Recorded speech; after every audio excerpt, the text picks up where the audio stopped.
My personal view, I think if a judge is appointed to the Supreme Court, a maximum of 15 years should be sufficient so that we can clear you. I know other jurisdiction you are judged for life in the Supreme Court, but I think we should be alive to the fact that if I'm there and I have a specific stand on something for 20 years, for 30 years, I'm there as a judge of the Supreme Court.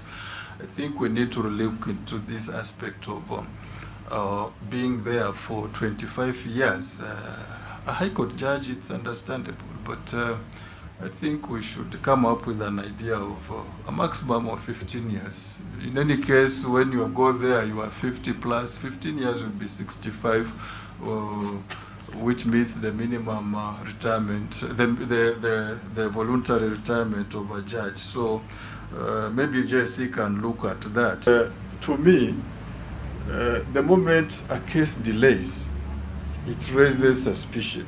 That is my main focus on this corruption. Because I don't think there is a case of a file not found in the Supreme Court. The delay in the Supreme Court is also not very much.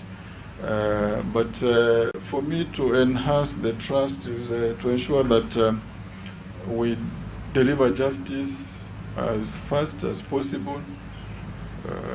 The Supreme Court is also meant to, one of the objectives is access to justice, to ensure that whatever justice is being cooked in the court is to some extent in line with the people's expectation.